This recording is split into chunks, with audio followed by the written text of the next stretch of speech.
A very warm welcome to you, and thank you so much for joining our Homeopathy 24/7 podcast. We are going to be speaking to an array of international guests who will share their knowledge and experiences of homeopathy with you. We will discuss all types of subjects such as remedies, symptoms, and stories of health. No matter where you are with your homeopathic journey, we aim to inspire you on your quest to natural health and living. The podcast is brought to you by Mary Greensmith, the founder of Homeopathy 24/7, which is a global platform connecting you with a homeopath wherever you are in the world, 24 hours a day.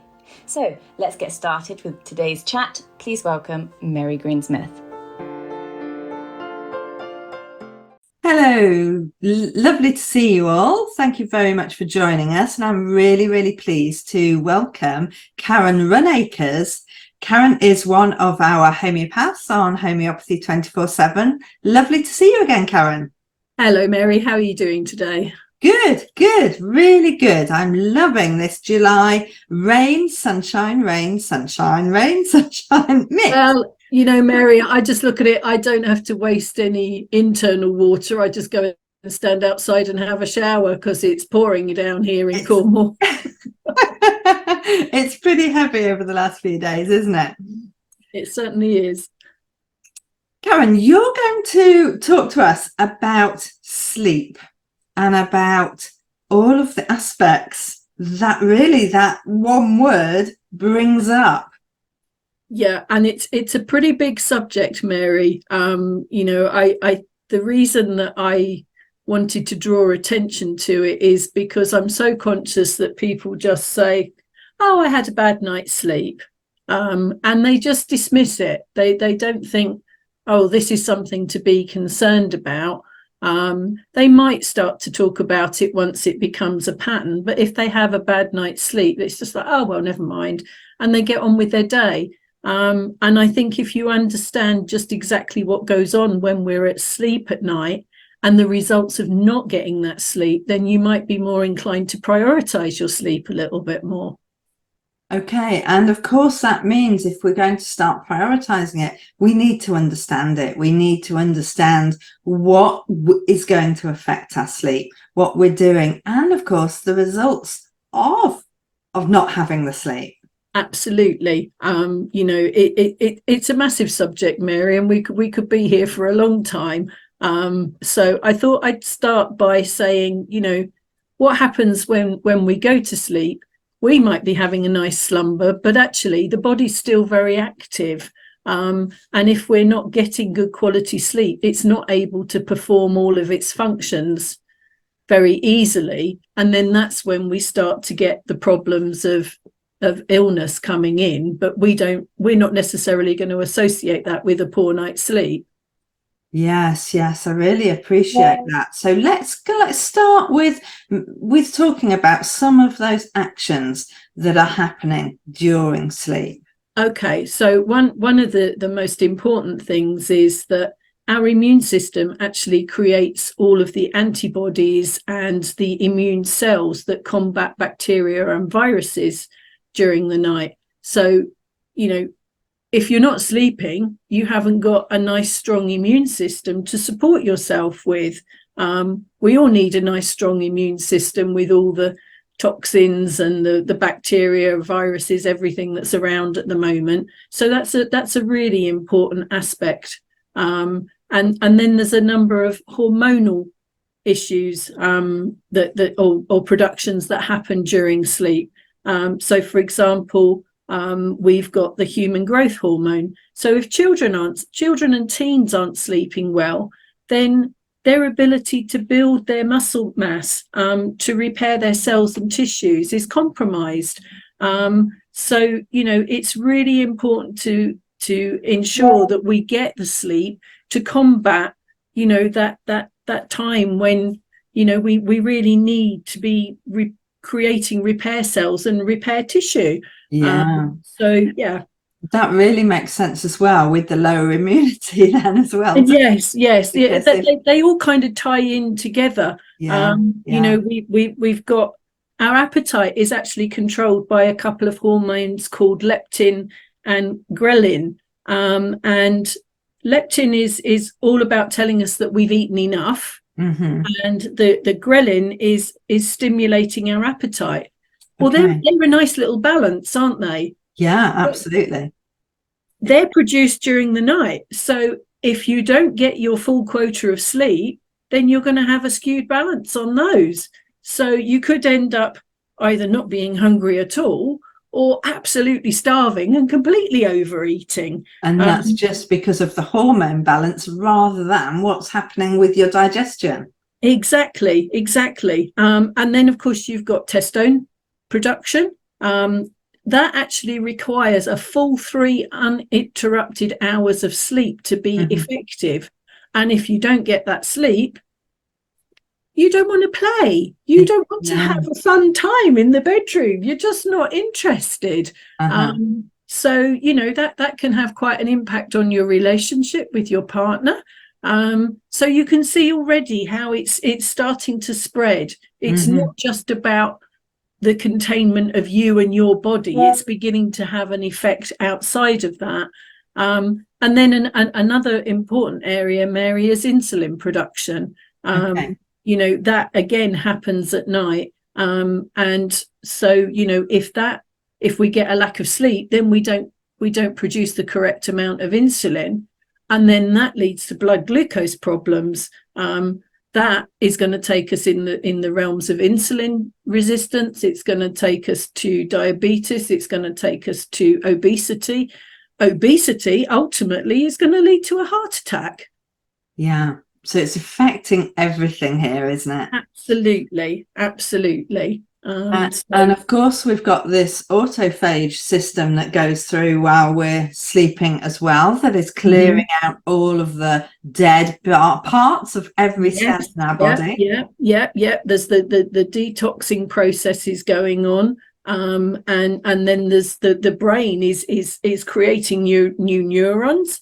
So it's organizing all the information that we've, you know, found during the day and making it manageable for us, and so we can remember it. So our memory will be compromised if we don't get enough sleep. So you can see that we've run through the whole body, and it can get really skew-whiff just because we haven't had enough sleep. Of course, every aspect is affected, and of course everybody's going to be shouting out, I know this, I know, but what can I do about it? Well, you know, it's all about lifestyle, isn't it, Mary? You know, we have to prioritize our sleep. We have to have good sleep hygiene, you know, so that means going to bed at a regular time of night, waking up at a regular time of night. Are you a person that needs blackout blinds? Are you a person that, you know, has to be really snuggled up? Do you need a weighted blanket to sleep properly? Do you need the windows open? There's, you know, all sorts of things like that, you know, and of course, the classic blue light scenario. You know, we're also attached to our devices. They're becoming part of our body now, aren't they? But, you know, we need to limit our use of those in the last couple of hours before sleep. And just even understanding that the blue light is stopping our production of melatonin, which helps us go to sleep. So just understanding that whole process can really help us get into better sleep hygiene. So what you're saying is, before we start looking at how you're experiencing any symptoms or finding any homeopathic remedies, we've got to address the sleep hygiene first. We've got to understand what you're doing, when you're exercising, when you're eating, what your body is going through as you prepare for bed. Because, you know, as you know, with homeopathy, it's all about the picture of the whole person, and you know, particular symptoms will lead us to particular remedies. There's hundreds of sleep remedies, but we do need to take that bigger picture and look at the whole person, because, you know, if there is an insulin issue, we're not just looking at, oh, well, you're not sleeping well. We need to look at the insulin, and this is, of course, how homeopathy works on that absolutely holistic whole person approach.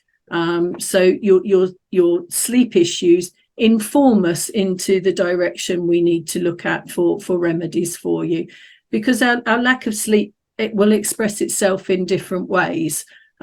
Some people will be wired and they won't sleep at all. And others will react in a different way. They'll perhaps crash off to sleep, and then they'll wake up in the middle of the night. And typically if you're waking at sort of 3 o'clock in the morning, that's kind of a signal that maybe there's anxiety and depression going on, all sorts of things like that. So it all helps to inform the bigger picture and helps us to find out the right remedies for you.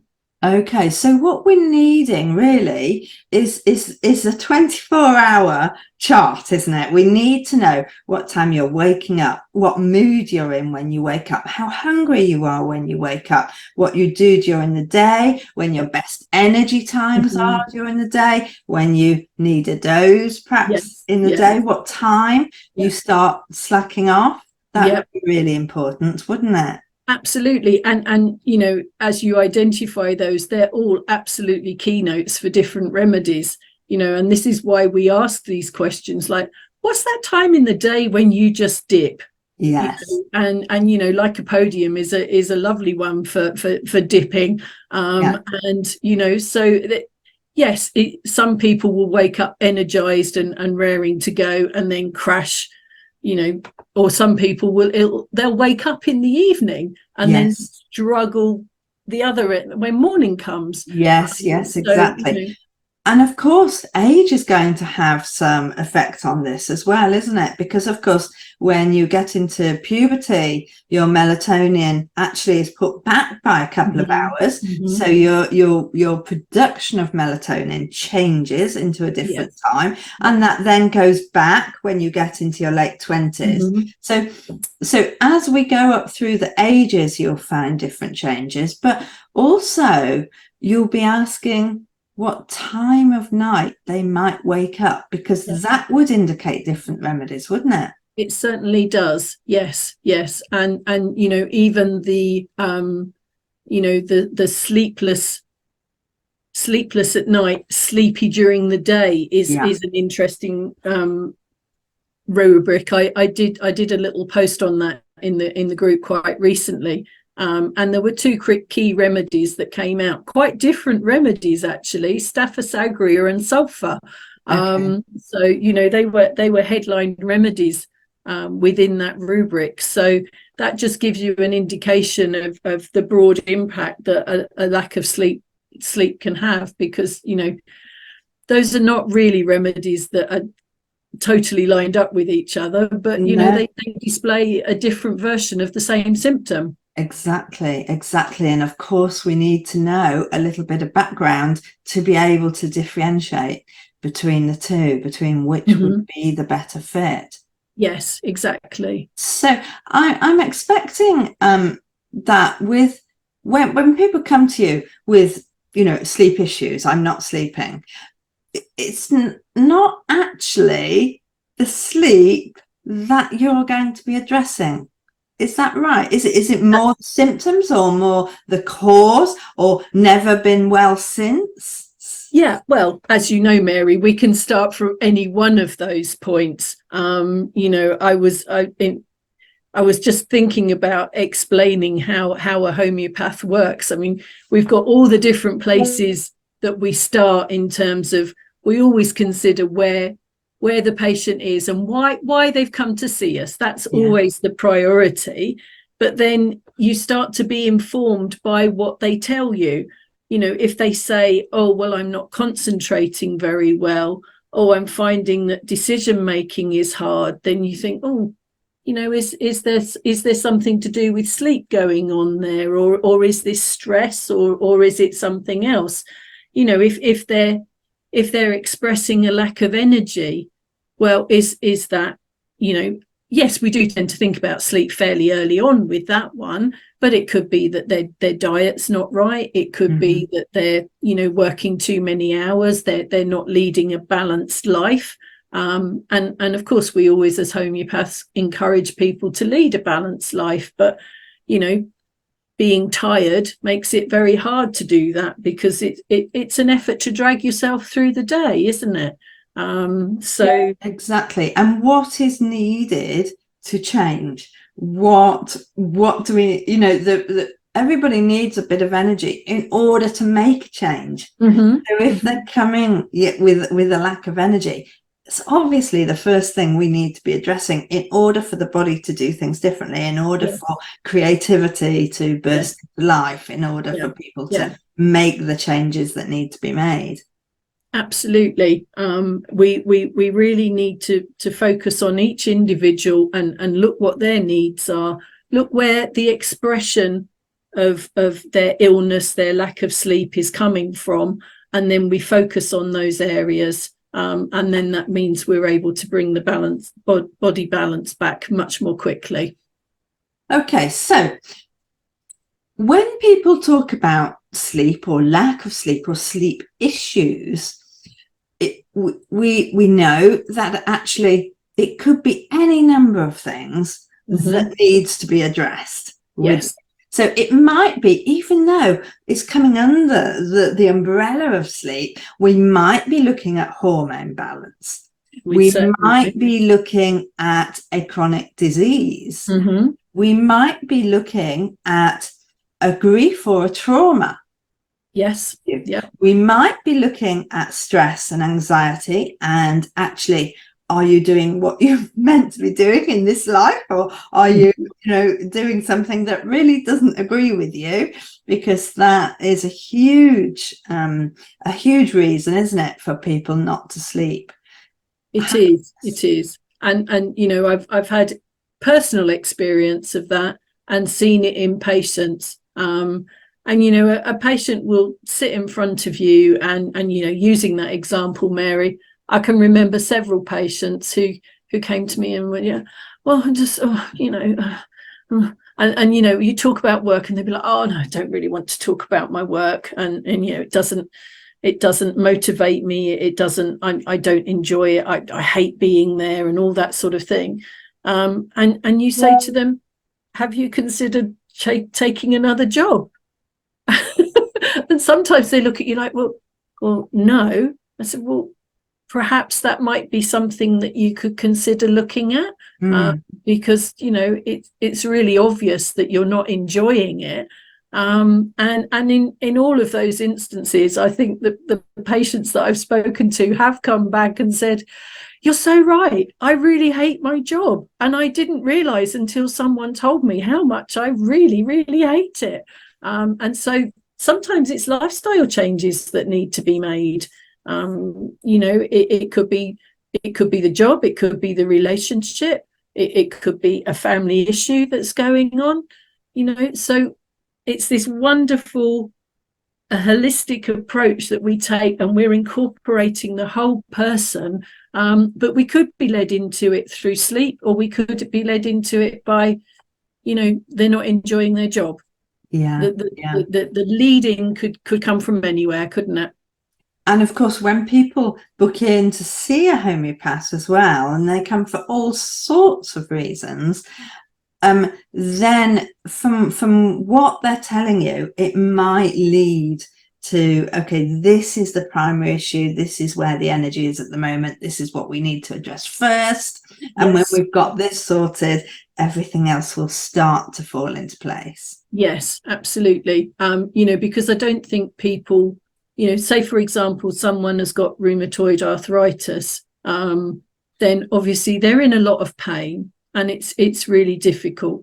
The longer the pain goes on, the more that you get into anxiety and depression, and you're sad and you're uncomfortable, and you don't know what the outcomes are going to be for you in your life. And so internally what's happening is that's raising all the inflammatory markers, which is leading to more anxiety and depression, but it's also exacerbating your inability to deal with the pain. You become much more sensitive to the pain.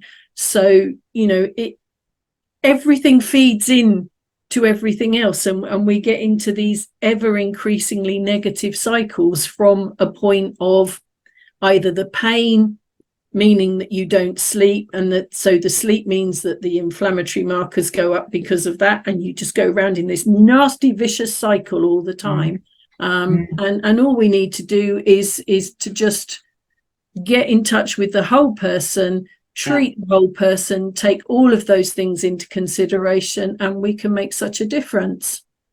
It's so interesting, isn't it? Because I know that there are lots of statistics around saying that 95% of back pain is worse because of something else. It's not the back pain that needs to be addressed. It is something else. So it's finding out what that something else is that's leading to all of these aspects, isn't it? Yeah, but this is what I love about being a homeopath, Mary, is that, you know, we join all the dots up and we look at the person as a whole, and that is what makes us so different and enables us to stand out. You know, we're not treating the stomach separately to the head. We're not treating the lack of sleep separately to the foot pain. We're treating a whole person.